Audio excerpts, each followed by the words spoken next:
morning, everybody. It is September 1st, 2021, 10 a.m. in the morning. Yay! August 1st and first hump day of the month. September 1st.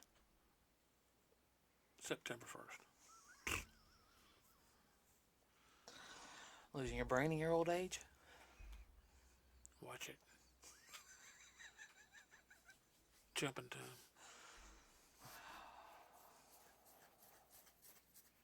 Question is, do you jump forward or backwards? That's for you to figure out. Uh-huh. You ain't no doctor.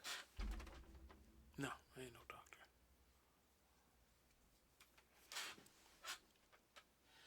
All right, so... Ow.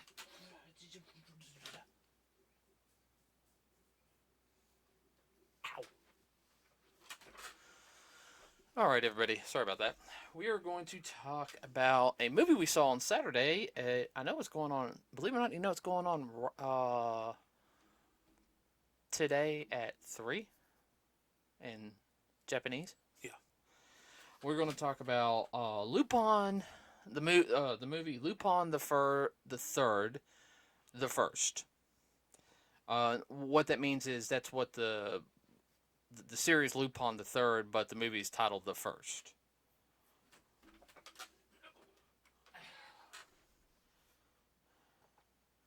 I was going to pull a little information about it once the computer quits doing its whole little every program must come on at once routine. Yeah, this was another Fathom event that we were able not to have to watch this on the small screen, but catch it on the big screen. Yeah, we were supposed to watch it last year, but Bob. Well, that's just great. My whole computer froze. This is different from the rest of the Lupins that we've seen. This was a 3D animation, which is, I thought, done very well.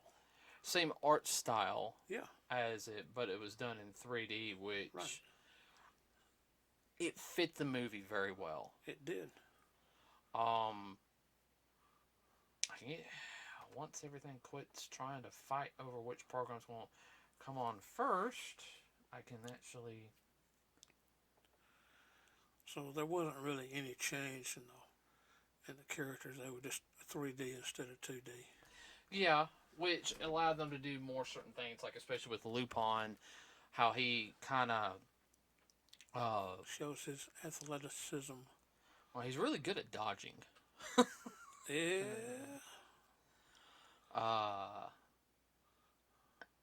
He makes some Looney Tunes proud.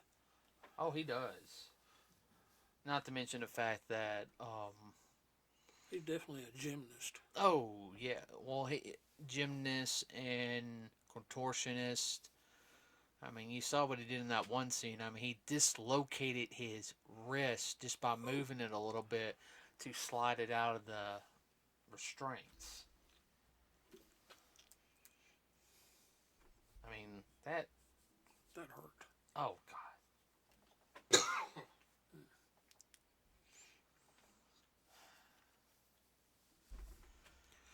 Of course, he's still the escape artist par excellence. Mm-hmm.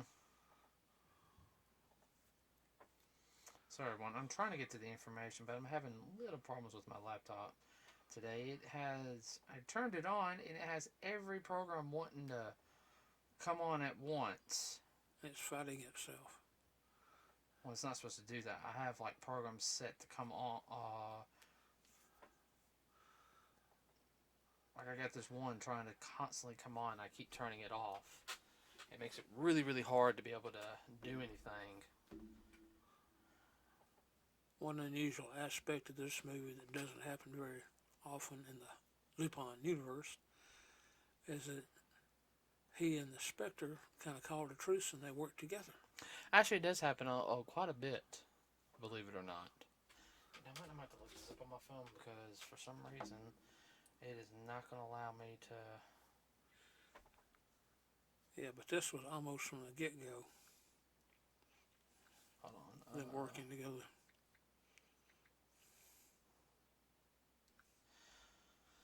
Okay.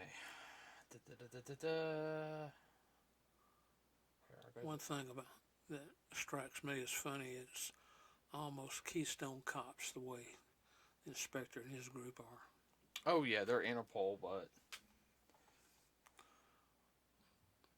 That was, for people who don't know, Keystone Cops. That was a comedy um, film series done back during the silent era, and it is funny if you pull it up and just watch it. Mostly it's slapstick, but the premise and all this is good. yeah, I don't like this. I'm gonna have to use Internet Explorer. I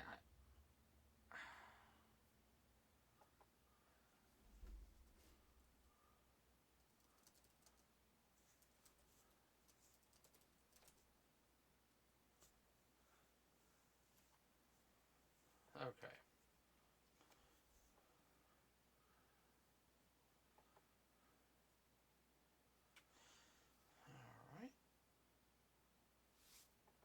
All right. I'm sorry. I thought you were gonna keep on going and everything. Well, I've kind of run down a little bit. Okay, I apologize. I was trying to get it all up, but my regular Internet Explorer wasn't working. Okay, so everyone, the director of the film was.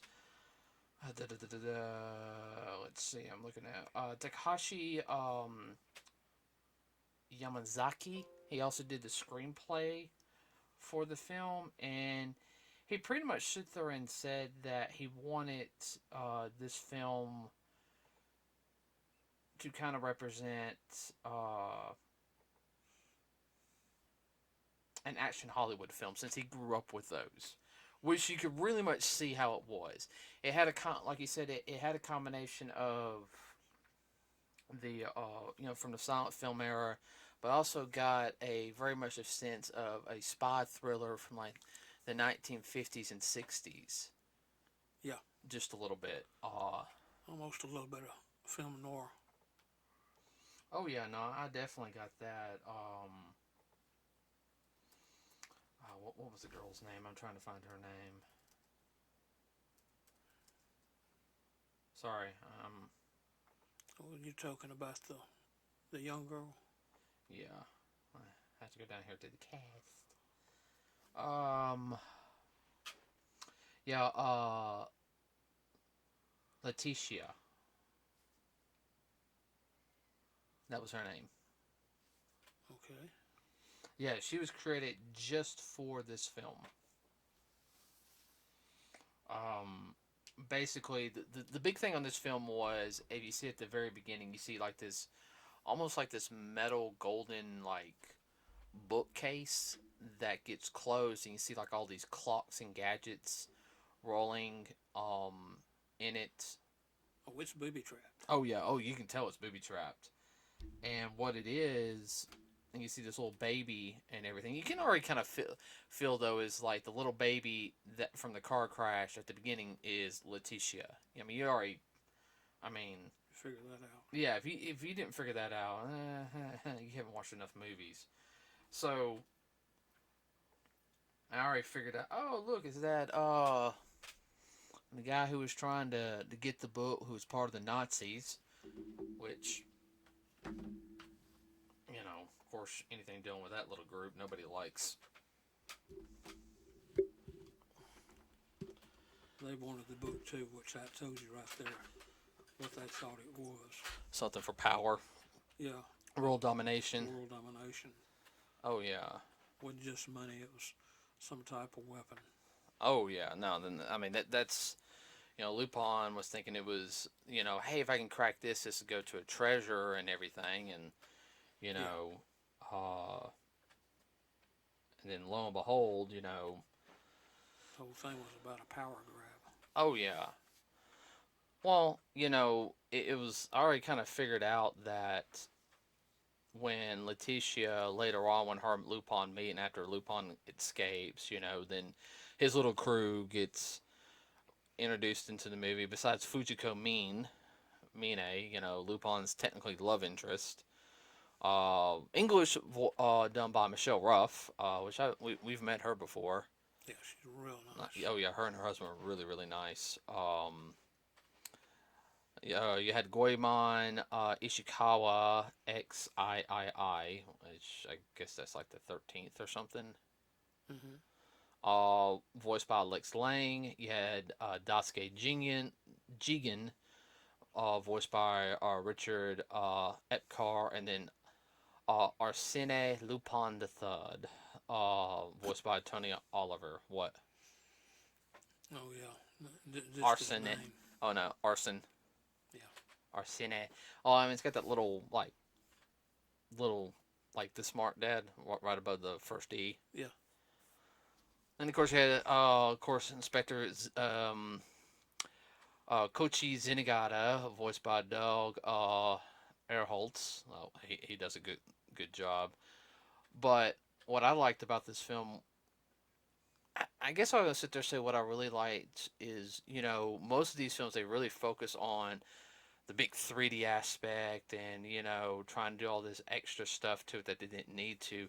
They only kind of focus on the 3D aspect when it required for the story. Like they'll do like the big like pan out or spin around Mm-hmm. and everything, and they didn't do. I mean, when the story called for it, they did that. What you're saying is they didn't overdo. No, they didn't overdo it, especially with that one scene. It was almost the way it was set up and done. It was like a live action. There's no way you could do a live action Lupin. I'm sorry. Well, I understand that, but kind of like a live Oh, I action. know. No, no, no. That's the closest thing you could do. I Yeah. mean, there's no way you could do a.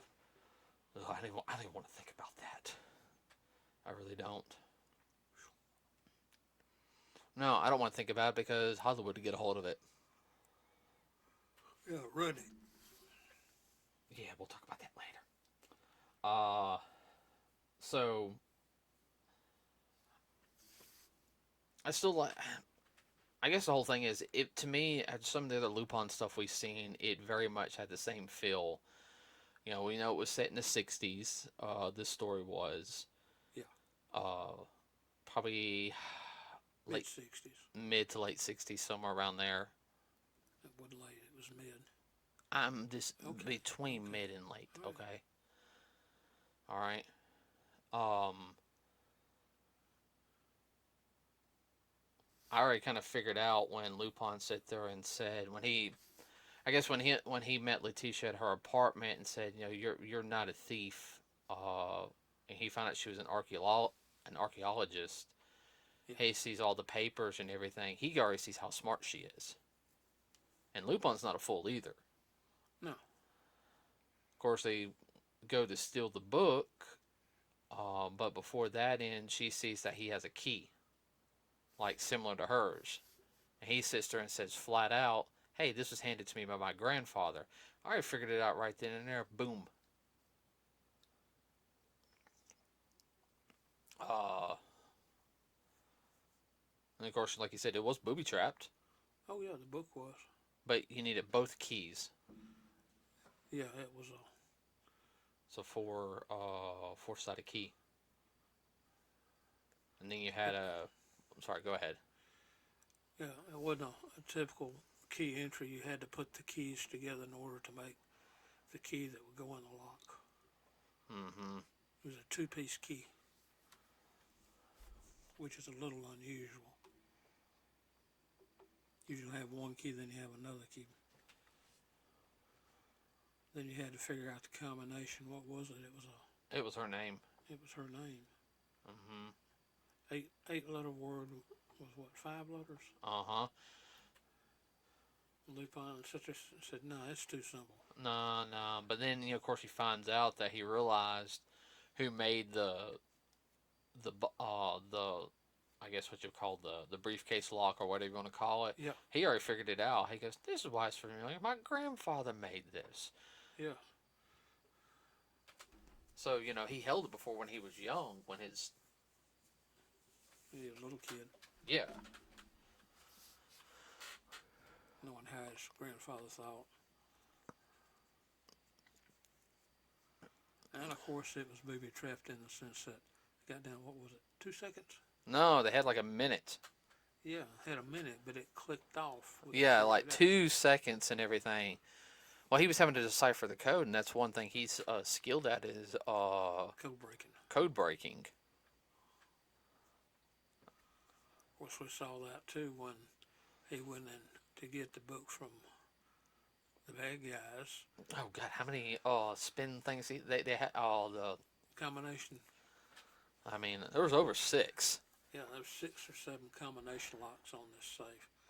He just went to it, just went through all through them, and then click, and came open and said, "Well, Less than there it 5 is." seconds. Yeah, I mean, well, he put the stethoscope. Is that what you call it, Dad? yeah. On to hear and he Listening for do the do do do tomahawk. do do do boop done. Just Like really, reminded me of Rocket Mortgage. yeah.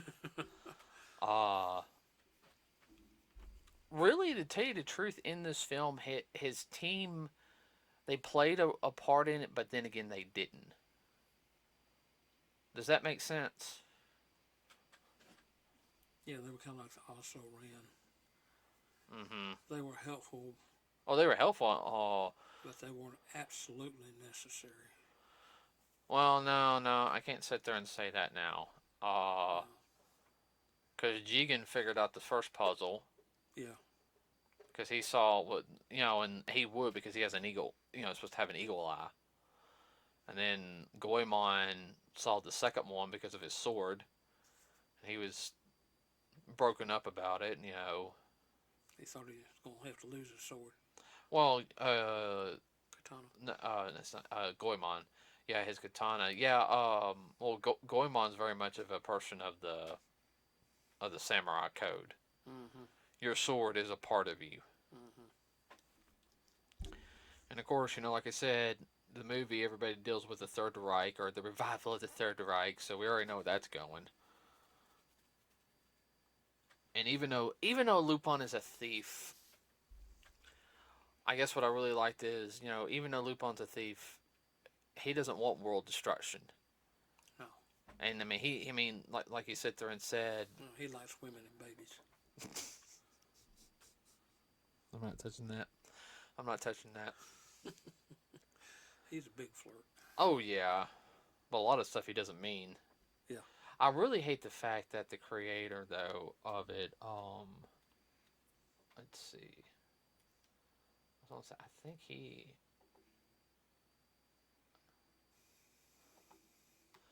the creator of Lupin the Third, his name is Kazukiyo Kaito. Pen name Monkey Punch. Uh, he Oh wow, he became the professor of manga and animation at Altima University and their facility in arts. But uh,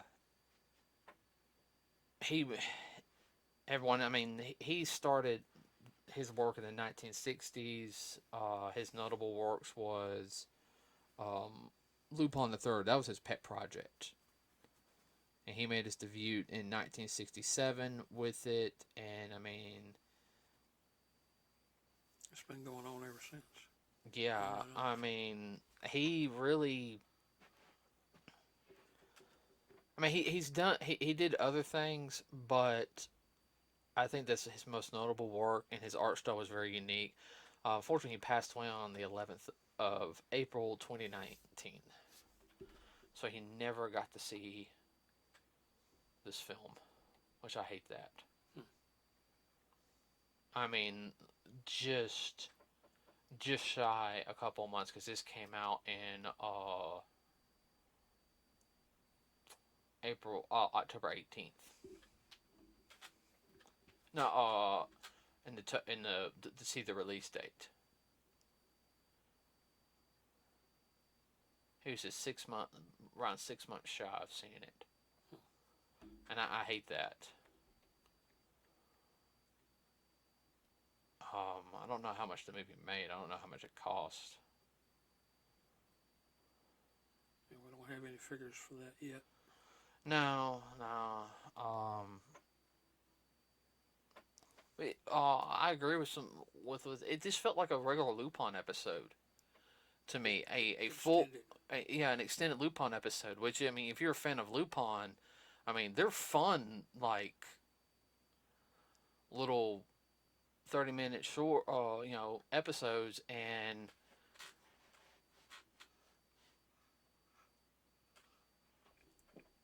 Sometimes there'll be a series where three or four will connect together. they'll Most be of, comical and serious. You know, yeah, most of the time they're just standalone episodes. well, I know the film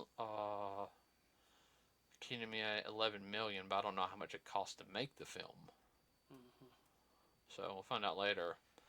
But all right. I will sit there and say this.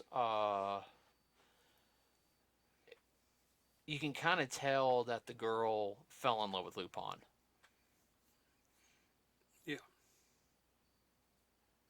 And I wouldn't say because she was fascinated with him, because I think, one, since they did have a little bit of connection because of their grandfathers, and at the same time is where she sees the thief, but she also sits there and sees that he's not a bad person.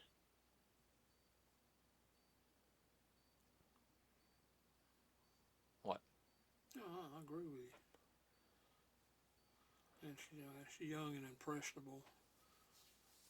But if you remember right there at the end, though, when he helped her get into school, Yeah, he sent her thesis paper to Boston University.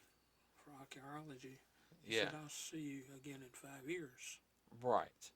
basically after you graduate.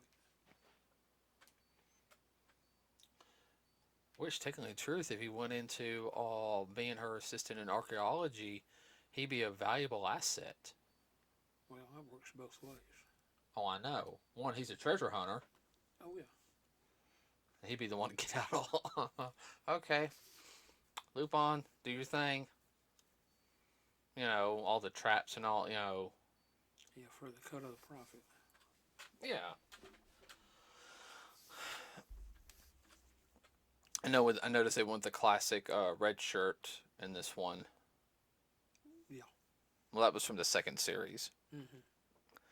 Yeah, the first series it was pink. The second series it was red, which is the most notable. The third series it was green, and the fourth and fifth series it was blue. Mm-hmm. Um, I'm trying to think. I mean, the film is just.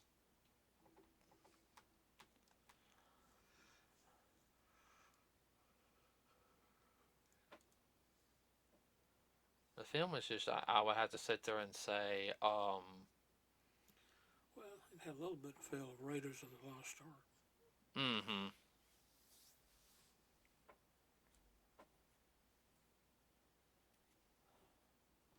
No, you're right. It did have a little bit of Raiders of the Lost Ark. Feel to it. Yeah. Uh, I would love to see more movies like that. Oh, yeah.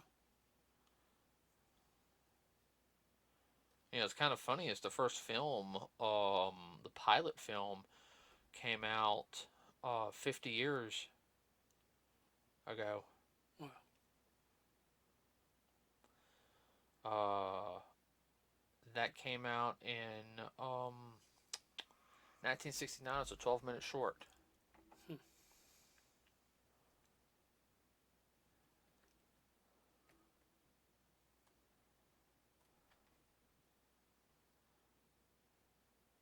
Yeah, that led into the actual like TV series.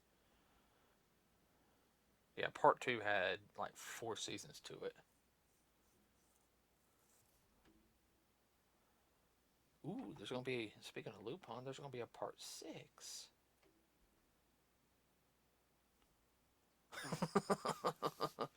Now we're all excited now. Oh yeah, no.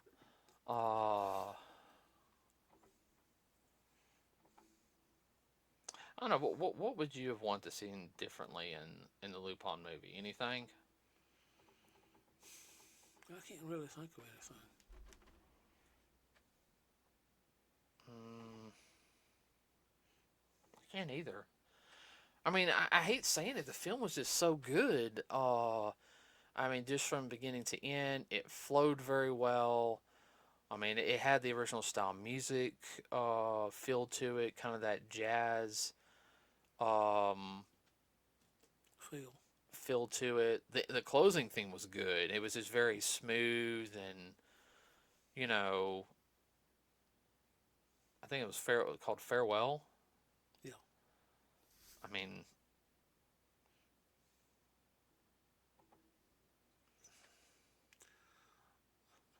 I think the only thing people would probably want more of is to be more of interaction between Lupin and Fujiko. But well, she wasn't a central key part of this film, that's right. like in And other some of the other, right. they kept it well centered on Lupin Lupin. and Latia. She had a lot of screen time in it. Oh yeah. But of course, like I sit there and said, everybody, the treasure of this one, they're talking about a treasure, and it's basically, uh, you find out that her grandfather sit there and said, if the world is not ready, close this up and put it back. Yeah, the world's not ready for that type of power. No. I hate saying, even if we were 1,000 years advanced, mm-mm. Too many people that misuse it. Yeah, black hole weapon. The weapon turned out to be a black hole generator. They weren't supersized. They were maybe Enough to take out 1,000 yards, square yards. I don't know if it's quite that big or not. It took out a city block easy. Oh yeah, I mean, All you have to do is just think of what happened in Spider-Man and Doctor Ock. are you talking about the second movie? Yeah. Oh, that was a sun though. I know, but I mean it was similar. Oh, the gravitational pull. Yeah, but that was more. That was more. I guess how would you say? Oh crap! What's the word I'm looking for? More intense. Oh yeah. So. Now, we've seen the concept of black hole generator before, but I don't remember what movie it was. Well, a black hole would give you a lot of power and everything and in turn it could lead to perpetual energy, almost an unlimited source. But the problem lies in controlling it, Oh yeah. and that's where I mean, just a small black hole the size of this, this big, me making like an OK sign, that's enough to suck the freaking like 2 or 3 miles. Yeah. I mean, just the gravitational force. I mean, you would have to have something to counterbalance the gravitational force. So you would have to find out what the what was I'm trying to think of, the electromagnetic Equivalent of it is. to reverse it. Right. Sorry, I'm getting. We're getting to theoretical physics territory now. One thing I did like about it though is that they were playing on also a little bit. I'll wrap it up here in a second. That they were also playing on, supposedly Hitler did not die in 1945, and how he moved to Brazil. Yeah. I mean, there's conspiracy theories about that all day long. There's been shows on the History Channel about that. Well, some of the big dogs did get away, but he wasn't one of them. Nah. But and they played that into fleshing out some of the Nazis, future Nazi, want to fall in their father's footsteps or something, that the Führer was still alive, you know. Resurrect. Back a Fourth Reich. Oh, I knew it was Lupin, by the way. Oh, yeah. Now, he looked at her, he smiled, I had a big, I said, that's Lupin.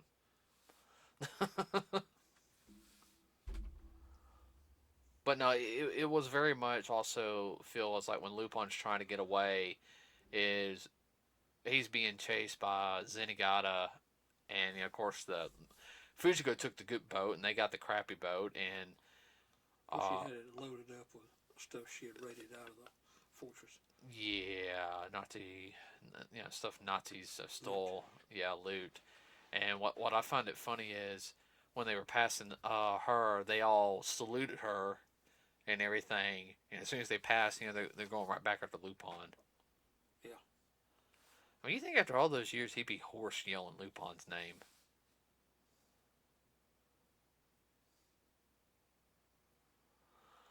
That was kind of funny. Yeah. Okay, well that's all I can think of right now, Dad. Like I said, it's an enjoyable movie if you're a Lupin fan. Oh, yeah, definitely love it. Oh yeah, I think you can get it on DVD, Blu-ray. But everyone, if you can do that, definitely, I suggest getting that because it was a quite enjoyable film. Technically, it'd be a kid-friendly film.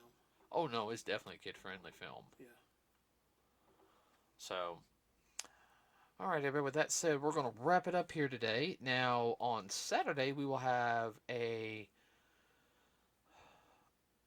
review of Shang-Chi and the Legend of the Ten Rings. We're going to go see it Friday night. Oh, yeah. Looking forward to that one. Oh, yeah. So, expect a review on that one on Saturday. Everybody, have a wonderful rest of your day. Remember to like and subscribe to us here at NerdsWithACause. It really does help us out. We also got a Facebook page where you can like. Please keep comments all clean in the comment section. If you got any ideas for anything, please let us know. You got anything you want to say real quick, Dad? Yay, nay? Nay. Okay. All right, with that, we're out.